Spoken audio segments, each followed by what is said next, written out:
আমৃত্যু ভালোবাসি তোকে। পর্ব 40। লেখিকা সালমা চৌধুরী।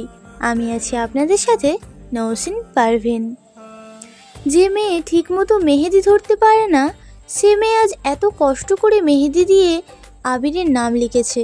কোথায় আবির একটু খুশি হবে তা না, রাগে নামটাই মুছে দিল। আবিরের কার্যকলাপে মেঘের গালসহ পুরো মুখ লাল হয়ে গিয়েছে। নিরুদ্যম ক্রোধে আবিরের চোখ জ্বলছে। মেঘ জড়বস্তুর ন্যায় স্তব্ধ হয়ে আছে, অশ্রুদয় অবিরাম কাঁপছে। আবির ক্রোধাদিত কণ্ঠে বলল, সব কিছুর একটা লিমিট থাকা দরকার। তুই কি ভাবছিস তুই যা ইচ্ছে করবি আর কেউ তোকে কিচ্ছু বলবে না? কোন সাহসে আমার নাম লিখেছিলিস? একদমে কথাগুলো বলে দাঁতে দাঁত চেপে ধরল। চোখ ফেটে যেন আগুন বের হচ্ছে। আবিরের অগ্নিদৃষ্টি দেখে মেঘের বুক পুড়ে দীর্ঘশ্বাস বেরিয়ে আসলো। আবির ভাইয়ের এই রূপ আর কখনো দেখেনি সে। ভয়ে বুক কাঁপছে, অক্ষিপট ভিজে আসছে। হঠাৎ হাতে ব্যথা অনুভব হওয়ায় চিবুক নামিয়ে তাকালো হাতে। আবির মেঘের হাতটা এখনো শক্ত করে চেপে ধরে আছে। অতীব ব্যথা অনুভব হওয়ায় সত্ত্বেও মুখ ফুটে কিছু বলতে পারছে না। আবিরের অভিমুখ চেয়ে চোখ টলমল করছে, সাথে হৃদয়ের জমে এক আকাশ সহ অভিমান। পৃথিবীর বুকে সবচেয়ে নিষ্ঠুরতম মানুষটার চোখে বিসহ হয়ে চেয়ে আছে। অকস্মাৎ পল্লব ঝপটাতেই অষ্টাদশীর গাল বেয়ে নোনা জল গড়িয়ে পড়ল। আবির কপাল গুটিয়ে প্রখর নেত্রে খেয়াল করল। প্রণয়ের নারীর চোখে পানি দেখে আবিরের মেজাজ দ্বিগুণ পরিমাণে খারাপ হলো। রাগে কটমট করে বলল, চুপ, একদম কাঁদবি না। এক ফোঁটা পানি মাটিতে স্পর্শ করতে দেরি হলেও আমার হাত তোর গালে স্পর্শ করতে দেরি হবে না। ভয়ে মেঘের সর্বাঙ্গ কম্পিত হলো। ডান হাতে তাড়াতাড়ি করে চোখ মোছার চেষ্টা করলো। গাল বেয়ে অনর্গল নোনা জল গড়িয়ে পড়ছে। চোখ মুছে কোলাতে পারছে না। ভেতর ফেটে কান্না আসছে তার চোখে। কোনোভাবেই সেই কন্দন আটকাতে পারছে না। বুকের ভেতর জমা অভিমানগুলো ক্রমশ বেড়েই চলেছে। আবির চোখ বন্ধ করে দীর্ঘশ্বাস ছেড়ে মনে মনে বলল, আমি জানি আমার গতিবিধি তোর হৃদয়ে আঘাত করেছে, কিন্তু আমি নিরুপায়। বিশ্বাস কর, যে হাত দিয়ে আজ নামটা মুছেছি সেই হাত দিয়েই একদিন তোর হাতে আমার নাম লিখে দেব। শুধু মেহেদি দিয়ে নয়, কাগজে কলমে লিখিত থাকবে সাজেদুল খান আবির, শুধুই মাহাদেবা খান মেঘের। এই নাম হবে চিরস্থায়ী। পৃথিবীর কেউ কোনোদিন সেই নাম মুছতে পারবে না, ইনশাল্লাহ। অতিরিক্ত কান্নায় মেঘের নিঃশ্বাস ভারী হয়ে আসছে। শ্বাস ফেলতে পারছে না। ঘন ঘন শ্বাস নিচ্ছে আর চোখ মুছছে। মেঘের এই অবস্থা দেখে আবির ভ্রুকুচকে প্রশ্ন করল, কি হলো? ধমকের শব্দে মেঘ হকচকিয়ে তাকালো। কান্নায় ভেজা চোখের পাপড়ি, লাল বর্ণের কপল আর লেপ্টে যাওয়া কাজল দেখে অষ্টাদশীকে জড়িয়ে ধরার প্রতিষেধ ইচ্ছে জাগছে আবিরের অন্তরে। হঠাৎ মেঘের চোখ পড়ে মালার দিকে। নতুন জামাইয়ের জন্য খাবার নিয়ে যাচ্ছিল। মালাকে দেখেই মেঘের পুরানো ঘটনা মনে পড়েছে।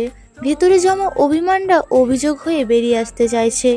মেঘ কান্না জড়িত কণ্ঠে বলল, প্রতিনিয়ত থাপ্পড়ের ভয় না দেখিয়ে আপনি বরং আমায় একেবারে মেরে ফেলুন। দুনিয়ার সবাই ধোয়া তুলসী পাতা, একমাত্র আমি ব্যথিত। কারোর দোষ আপনার চোখে পড়ে না, শুধু আমারগুলোই চোখে পড়ে। আবির তীক্ষ্ণ দৃষ্টিতে চেয়ে গম্ভীর কণ্ঠে শুধালো, কি বলতে চাইছিস? অন্য কেউ তো হাতে নাম লিখেছে, কই তাকে তো কিছু বললেন না? মেঘ এটুকু বলেই থেমে গিয়েছে। আবির অবাক লোচনে মেঘকে দেখছে। পেছন ফিরে মালাকে একবার দেখে নিল। পুনরায় মেঘের দিকে চেয়ে ঢোক গিলে ভারী কণ্ঠে বলল, সব মেয়ের উপর নজরদারি করার দায়িত্ব আমি নিইনি, আর যার তার উপর আবির অধিকারটাও খাটাই না। তোর উপর আমার যতটা অধিকার আছে তার কারোর উপর নেই। মেঘ মালার দিকে তাকিয়ে থেকেই রাগে ফুঁসতে ফুঁসতে বলল, যে অধিকার বোধের সবটুকু জুড়েই শুধু রাগ আর অসন্তুষ্ট, প্রয়োজন নেই সেই অধিকার দেখানোর। মেঘের মুখে বিষবাক্য শুনে আবির বিমোহিত নয়নে স্তিমিত মুখের পানে চেয়ে আছে। কয়েক সেকেন্ডের ব্যবধানে হঠাৎই মেঘের হাত ছেড়ে দিয়েছে। আবির হাত ছাড়তেই মেঘের হুঁশ ফেরে। মালার প্রতি তীব্র আক্রোশে কি না কি বলে ফেলেছে, সে নিজেও জানে না। এদিকে আবির প্রবল চেষ্টায় নিজের রাগ নিয়ন্ত্রণ করতে যাচ্ছিল, কিন্তু মেঘের কথাই সেই রাগ দ্বিগুণ বেড়েছে। হাতে থাকা মেহেদিটা ছুঁড়ে ফেলে দিল। মেঘ আবিরকে দূর থেকে দেখেই তানভীর ভয়ে তথস্থ হয়ে যাচ্ছে। সঙ্গে সঙ্গে ওদের কাছে আসে। তানভীর কাছাকাছি এসে নরম স্বরে মেঘকে ডাকলো, বনু। মেঘ সিক্ত চোখে তাকাতেই তানভীরের বুক কেঁপে উঠল। প্রগাঢ় চোখে তাকালো আবিরের অভিমুখে। তানভীরের দৃষ্টিতে ব্যাকুলতা। বনু কেন কাঁদছে তা জানার জন্য ব্যাকুল হয়ে গিয়েছে। আবির বাড়ি থেকেই বলে আসছিল, মেঘ কাঁদলে মালার খবর আছে। তবে কি কোনো অঘটন ঘটতে যাচ্ছে? হয়েইছে বা কি? তানভীরের উপস্থিতিতে মেঘ ভীষণ অস্বস্তিতে পড়ে গিয়েছে।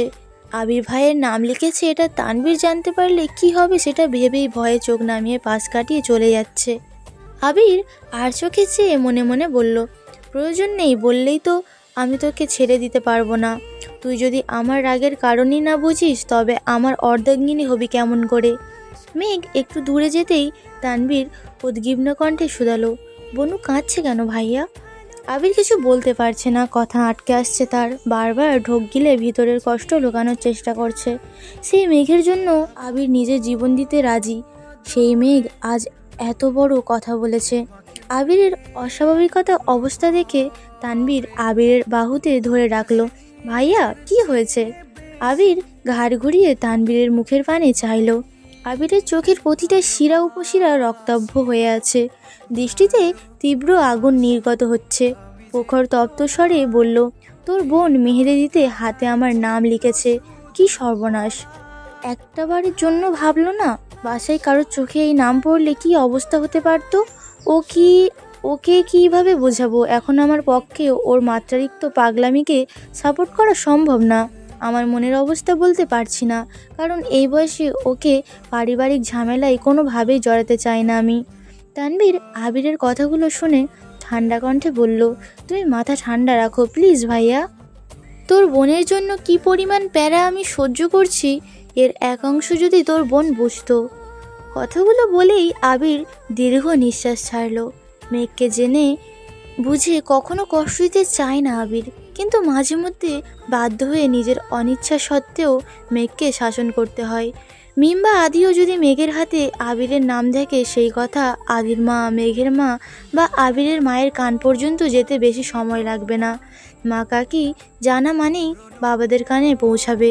বাসার মানুষ কিছু টের পেলে কি হবে এটাই ভেবেই নিজের মনের বিরুদ্ধে গিয়ে প্রেয়সীর হাতে জল করা নিজের নামটা মুছে যতটা কষ্ট মেঘকে দিয়েছে তার থেকে কয়েক গুণ বেশি কষ্ট আবির পাচ্ছে। তানভীর কিছু বলতে চাচ্ছিল, হঠাৎই আলী আহমেদ খান কিছুটা দূর থেকে ডাকলেন, আবির কোনো সমস্যা? আলী আহমেদ খানের ডাকে আবির আর তানভীর দুজনেই আটকে উঠেছে। আবির নিজেকে সামলে আস্তে করে গলা ঝেড়ে ধীর কণ্ঠে বলল, কিছু হয়নি আব্বু। আবিরের রক্তিমাখী যুগল এখনও অপরিবর্তিত, চোখে মুখে লেপ্টে আছে তীব্র আক্রোশ। এই অবস্থায় আব্বুর মুখোমুখি হওয়া কোনোভাবেই সম্ভব না। এজন্য কয়েক দমন এগিয়ে চোখ মুখে পানি ছিটিয়ে স্বাভাবিক হওয়ার চেষ্টা করলো। আলী আহমেদ খান তানভীরের কাছাকাছি এসে শুধালেন, কি হয়েছে আবিরের? তানভীর সোজাসাপটা উত্তর দিল, তেমন কিছু না, বড় আব্বু শরীরটা বোধহয় একটু খারাপ লাগছে। আলী আহমেদ খান আবিরকে এক পলক দেখে একটু উঁচু গলায় বললেন, প্রথমবারের মতো মেহমানদারি করছে, খারাপ লাগাটাই তো স্বাভাবিক। আবির হাত দিয়ে মুখ মুছতে মুছতে চলে যেতে নিলে আলী আহমেদ খান পুনরায় বললেন, কোথায় যাচ্ছ? খাওয়ানো শেষ হয়নি। আবিরের আব্বু স্বাভাবিক কণ্ঠে বললেন, খাবারের ওইখানে আর যেতে হবে না, তোমরা দুভাই বরং দেখে আসো নতুন জামাইয়ের ঠিকঠাক মতো আপ্যায়ন করা হচ্ছে কিনা। আচ্ছা বলে বাধ্য ছেলের মতো আবির স্থান ত্যাগ করলো। তানভীরও আবিরকে অনুসরণ করলো। চোখে মুখে পানি দিয়েও রাগ কন্ট্রোল করতে ব্যর্থ হলো। যেতে যেতে দুই ভাইয়ের মধ্যে আরও কিছুক্ষণ বাকবিতণ্ডটা চলল। কি হচ্ছে আর কি হতে যাচ্ছে সেসব ভেবেই তানভীর ঘাবড়ে যাচ্ছে। তারপর ভাইকে বোঝালেন, ব্যর্থ চেষ্টা করলো। আবিরের ক্রোধের কাছে সবই বৃথা। স্টেজের কাছে যেতেই চোখ পড়ল মালার দিকে, সাথে 3 থেকে 4 জন কাজিন। মেঘের বলা কথাটা মনে পড়ে গেল, অন্য কেউ তো হাতে নাম লিখেছে, কই তাকে তো কিছু বললেন না। আবির শুষ্ক নেত্রে মালার হাতটা খেয়াল করছে। হঠাৎই চোখে পড়ে বড় করে লেখা এ অক্ষরটাই। মেঘ যতটা জায়গা নিয়ে আবির নাম লিখেছে প্রায় ততটুকু জায়গা নিয়েই মালা অক্ষরটা লিখেছে। মালা আবিরকে দেখে লাজুক হাসলো। এতে আবিরের মেজাজ আরও বেশি খারাপ হলো। আবিরের দৃষ্টিতে তিক্ততা। কোনো দিকে না তাকিয়ে চলে গেল। মেহমান খাওয়ানোর প্রায় শেষ দিকে। সাকিবের রুম থেকে বেরিয়ে উঠানোর মাঝখান থেকে আবির উচ্চস্বরে ডাকল, সাকিব। আবিরের রাগী কণ্ঠ শুনে সাকিবের সঙ্গে সঙ্গে তিন মামাও অবাক চোখে তাকালেন। ছোট মামা সাকিবকে উদ্দেশ্য করে বললেন, কি হয়েছে দেখ তো গিয়ে। আচ্ছা। সাকিব হাত দুটা কোনো মতে ধুয়ে ছুটে আসলো। আবির পাঞ্জাবি হাতা ভাঁজ করতে করতে রাগান্বিত কণ্ঠে বলল, মালাকে নিয়ে বাড়ির পেছনে আয়। সাকিব আশপাশ তাকালো। তানভীরের চিন্তিত মুখ বিবরণ আর আবিরের রাগান্বিত কণ্ঠ শুনে বুঝতেই পারছে কিছু একটা হয়েছে। সাকিব মোলায়েম কণ্ঠে প্রশ্ন করল, এখনই? আবির নিস্তব্ধ কণ্ঠে বলল, রাইট নাও। ওকে ভাইয়া। মেঘ রুমে আসার পর থেকে কেঁদেই যাচ্ছে। মালার উস্কানিতেই মেঘ এমন কাণ্ড করেছে। না হয় কখনো সে এমনটা করতো না। বিষয়টা নিয়ে যত ভাবছে তত বেশি কান্না পাচ্ছে। আবির ভাইয়ের আচরণের থেকেও নিজের উপর রাগ বেশি উঠছে। নাম লেখার সময় একবারের জন্যও বাসার কথা মনে হয়নি তার। শুধু মালার প্রতি জেদে কাজটা করেছিল। আবির ভাই রাগে নামটাই মুছে দিয়েছেন, অথচ আব্বু আর বড় আব্বু দেখলে কি যে হতো। হয়তো বাড়িতে ঢুকতেই দিতেন না। আদেও বাড়ির কেউ হাতের নাম দেখে ফেললে কি না কি একটা ভেবে বসতো। ভয়ও পাচ্ছে। এই ঘটনার পর আবির ভাইয়ের সাথে কথা বলা তো দূর, সামনে দাঁড়ানোর মতো অবস্থা নেই মেঘের। নিজের করা অপকর্মের জন্য লজ্জা, আবিরের প্রতি সুপ্ত অভিমান, মালার প্রতি ক্ষোভ, সবকিছু মিলে অষ্টাদশীর কোমল মনটাকে বিষিয়ে দিয়েছে। গতকাল থেকে আজ নাগাদ আবিরের সঙ্গে কত ভালো ভালো সময় কাটছিল। একটা ভুলের কারণে সবকিছু শেষ হয়ে গেল। আবিরের সামনে কিভাবে দাঁড়াবে এই ভেবেই আরও বেশি কান্না পাচ্ছে। বুকের ভেতর অসহ্য যন্ত্রণা হচ্ছে। নিঃসঙ্গতাই ছেয়ে গিয়েছে মেঘের মন। অষ্টাদশীর মেঘাচ্ছন্ন মনের অস্পুষ্ট বাসনা ডিসেম্বরের কনকনে ঠান্ডার মধ্যেও যদি ভারী বর্ষণ হতো, বৃষ্টির মতোই মেঘের মনের সকল শঙ্কা, আক্রোশ, শোক সব ধুয়ে মুছে যেত। আচমকা তানভীর দরজা থেকে ডাকলো, বনু আসবো? মেঘ তাড়াতাড়ি করে চোখ মুছতে মুছতে উঠে বসলো। স্তিমিত কণ্ঠে বলল, আসো। তানভীর নরম কণ্ঠে বলল, মন খারাপ কেন? এমনি। উচ্ছ্বাসিত কণ্ঠে তানভীর পুনরায় বলল, থাক আর কাঁদতে হবে না, তোকে এখনই বিয়ে দিচ্ছি না। মেঘ অবাক চোখে তাকিয়ে রইল। তানভীর হাসছে। তানভীরের হাসি দেখে মেঘ মন খারাপ করে বলল, ভাইয়া তুমি এখন যাও। তানভীর গলা খাকানি দিয়ে পুনরায় বলল, তোকে শাস্তি না দিয়ে তো যাব না। ঠোঁট ভিজিয়ে চিন্তিত হয়ে প্রশ্ন করল, কিসের শাস্তি? আতঙ্কে মেঘের বুক কেঁপে উঠল। তবে কি আবির ভাই সব বলে দিয়েছেন? ভাইয়া তারই শাস্তি দিতে এসেছেন? মেঘ চিবুক নেমে গলা আটকালো। ভয়ে হাত পা কাঁপছে। আজ কোনোভাবেই রক্ষা নেই। তানভীর হাসি মুখে উত্তর দিল, তুই যে শুধু ভাইয়ার সঙ্গে ছবি পোস্ট করলি, আমার সঙ্গে করলি না, কাজটা কি ঠিক করছিস? মেঘ নিশ্চুপ। গলা শুকিয়ে কাঠ হয়ে গিয়েছে। হাত পা অবশ হয়ে যাচ্ছে। মেঘকে কিছু বলার সুযোগ না দিয়ে আবারও বলল, এটারই শাস্তিস্বরূপ তুই এখন ফ্রেশ হয়ে নিচে যাবি, আমার সঙ্গে ছবি তুলবি, সেই ছবি পোস্ট করবি। মেঘ প্রখর নেত্রে তানভীরকে দেখলো। ভাইয়ার হাসি মুখ দেখে মেঘ না চাইতেও হাসলো। মেঘের মুখে হাসি দেখে তানভীর স্বস্তির নিঃশ্বাস ছাড়লো। একদিকে আবিরের রাগ, অন্যদিকে মেঘের কান্না। ভাই হিসেবে তানভীরের দুদিকই সামলাতে হয়। তানভীরের কথা শুনে মেঘের মনের ভয় অনেকাংশে কেটে গিয়েছে। সকালবেলা ছবি পোস্ট করার সময় তানভীরের কথা মনে ছিল না মেঘের। কোনো কিছু না ভেবেই আবিরের সাথে ছবি পোস্ট করেছিল। সারাদিনে আর মোবাইল ধরা হয়নি। মেঘ নিচে নামতেই মিমার আদি দুজনেই ছবি তোলার জন্য ছুটে আসছে। তানভীর আগেই ওদেরকে বলে গিয়েছিল। তানভীরের সঙ্গে ছবি তোলার পরপর তানভীর নিজেই সেখান থেকে একটা ছবি মেঘের ফেসবুকে আইডিতে পোস্ট করেছে। তারপর মিম আদির সঙ্গে নবদম্পতির সঙ্গে ছবি তুলেছেন। মিম হঠাৎই মেঘের হাত ধরে প্রশ্ন করলো, আপু মেহেদি দিয়ে হাতটা এভাবে নষ্ট করেছো কেন? আদিও মেঘের হাতটা খেয়াল করে বলল, মেঘাপু তোমার হাতটা খুব পচা দেখাচ্ছে। মেঘ মৃদু হাসলো। ভাই বোনদেরকে তো বলতে পারবে না আবির ভাইয়ের নাম লেখার শাস্তিস্বরূপ আবির ভাই হাতটা নষ্ট করেছেন। মায়েশা সবার দিকে এক পলক তাকিয়ে তানভীরকে প্রশ্ন করলো, আবির কোথায়? ভাইয়া ফ্রেশ হতে গিয়েছিল, আসতেছে। ও আচ্ছা। আবির ভাই আসতেছে শুনেই মেঘের বক্ষস্পন্দলে কম্পন শুরু হয়ে গিয়েছে। পা কাঁপছে। আবির ভাইয়ের মুখোমুখি হবার জন্য অষ্টাদশীর বিন্দুমাত্র সাহস বেঁচে নেই। চলে যাওয়ার জন্য দুপা বাড়াতেই আবির উপস্থিতি হলো। পাঞ্জাবি পাল্টে খয়েরি রঙের শার্ট, সাথে কালো প্যান্ট ইন করে পড়েছে। ভেজা চুলগুলো হাত দিয়েই সেট করেছে, সাথে বডি স্প্রে ঝাঁঝালো গন্ধ অষ্টাদশীর হৃদয় কেড়ে নিচ্ছে। যতই রাগ, অভিমান আর মনোমালিন্য থাকুক না কেন, প্রিয়জনের উপস্থিতিই যেন সব সমস্যার একমাত্র সমাধান। সব ভুলে মেঘ ব্যগ্রভাবে আবিরকে দেখছে। হৃদয়ে ঝড় চলছে, ঝড়ের আভাস বুঝতে পেরে আবির নিজের দৃষ্টি প্রতিরুদ্ধ করে পাশ কেটে স্টেজে চলে গেল। আবির আশায় নতুন করে আবারও ছবি তোলা হচ্ছে। 5 ভাই বোন, মাইশার তার হাজব্যান্ড সঙ্গে, সাকিব, মামারা, বাবা, চাচা, মোটামুটি সবার সঙ্গে ছবি তুলেছে। বেশ কিছু ছবিতে মেঘ আবির পাশাপাশি থাকলেও কেউ কারো দিকে তাকায়নি। ছবি তোলা শেষ হতেই মেঘ হালিমা খানের সাথে বাড়ির ভেতরে চলে গিয়েছে। ছোটবেলা থেকেই মেঘের অভ্যাস, কারোর প্রতি অভিমান হলে সেটা প্রকাশ করতে না পারলে গম্ভীর হয়ে যায়। কারোর সাথে বেশি কথা বলে না, মায়ের পিছনে ঘুরঘুর করে।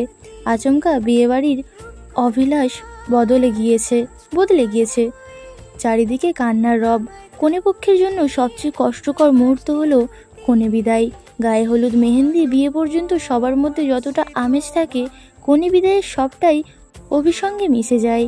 জন্মের পর থেকে 20 থেকে 25 বছর এক বাড়িতে বেড়ে ওঠা মেয়েটাকে বাড়ি ছেড়ে চলে যেতে হয় এক অচেনা পরিবারে।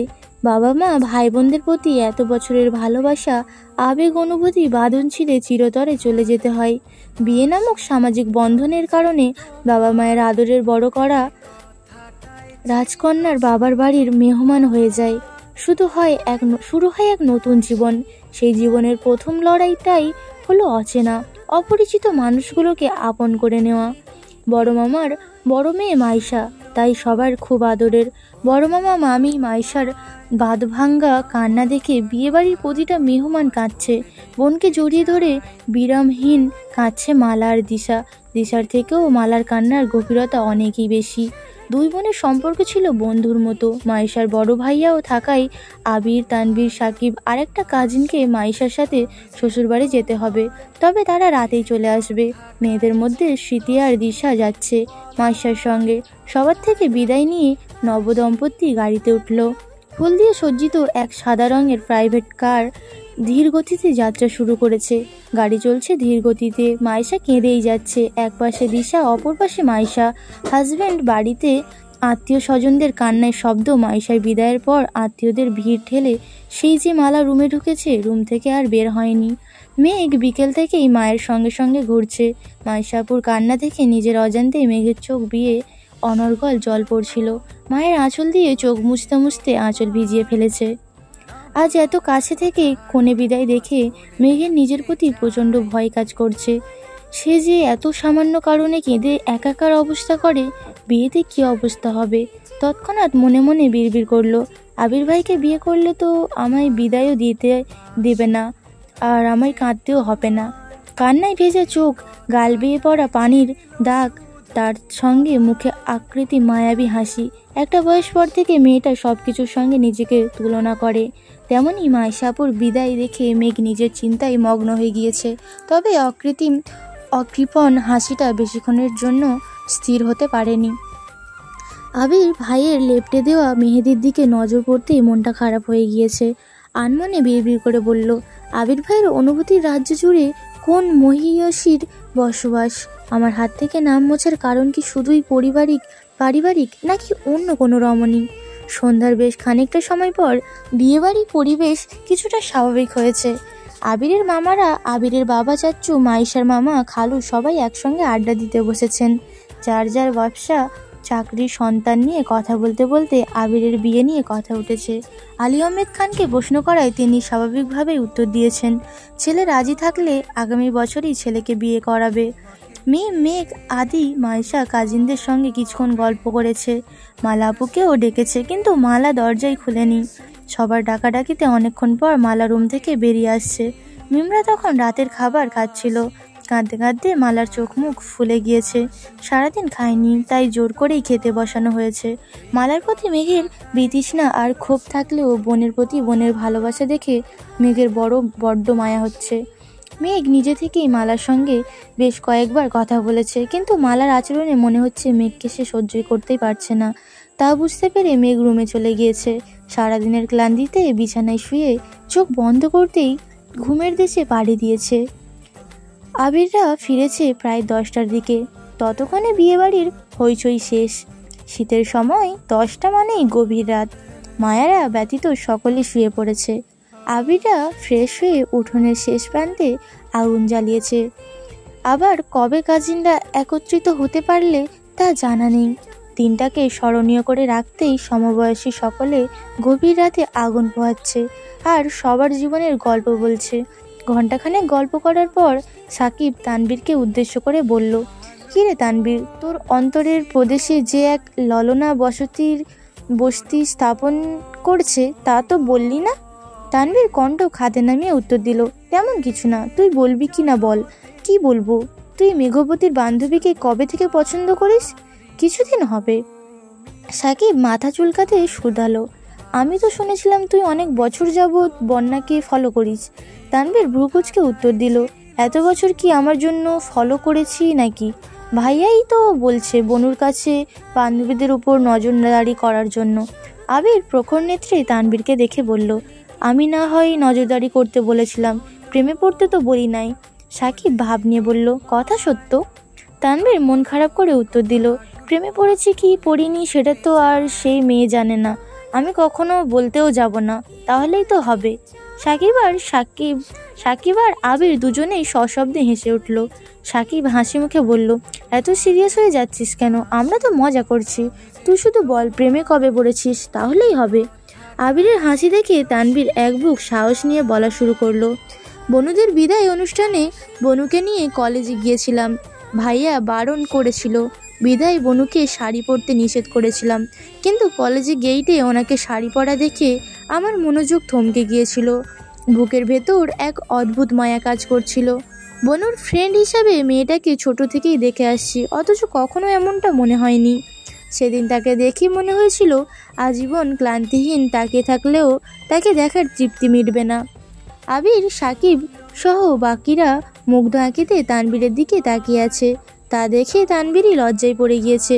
সাকিব মৃদু হেসে সোজাসাপটা জবাব দিল, ওনাকে বিশেষভাবে ধন্যবাদ দেওয়া উচিত যে তোকে ধ্বংসের দ্বারপ্রাপ্ত থেকে টেনে এনেছে। বিষাদ ছুঁতে চাওয়াই তানবীর পুনরায় কারোর মোহমায়ায় জড়িয়েছে। আবির হিমশীতল কণ্ঠে বলল, তুই ঠিক থাকলে বাকিটা আমি সামলে নিব, কিন্তু এবার যদি তোর মধ্যে উল্টাপাল্টা কিছু দেখি তাহলে তোর একদিন আর আমার একদিন। তানবীর ঘাড় বেঁকিয়ে সম্মতি দিল। মিমের ডাকে সকাল সকাল ঘুম ভাঙে মেঘের। মেঘ ঘুম ঘুম চোখে তাকাতে মিম পুনরায় বলল, ভাইয়া তোমায় রেডি হতে বলেছে। মেঘ ঘুমের ঘোরেই বলল, কেন? তোমায় ঢাকা নিয়ে যাবে এখন? হ্যাঁ, ভাইয়া রেডি হয়ে গিয়েছে, তুমি তাড়াতাড়ি ওঠো। মিমের কথা শুনে মেঘের ঘুম উধাও হয়ে গিয়েছে। এই পর্যন্তই ছিল আমৃত্যু ভালোবাসি তোকে পর্ব 40। পরবর্তী পর্বগুলো শোনার জন্য চ্যানেলেই চোখ রাখুন। আর অনেক দিন পর পর্ব দেওয়ার জন্য আপনাদের কাছে আমি ক্ষমা প্রার্থী। অ্যাকচুয়ালি কলেজের নানান বিষয়ে আমি অনেক ব্যস্ত ছিলাম, তাই সময় মতো পর্ব দেওয়া হয়নি। সবাই ভালো থাকবেন, সুস্থ থাকবেন।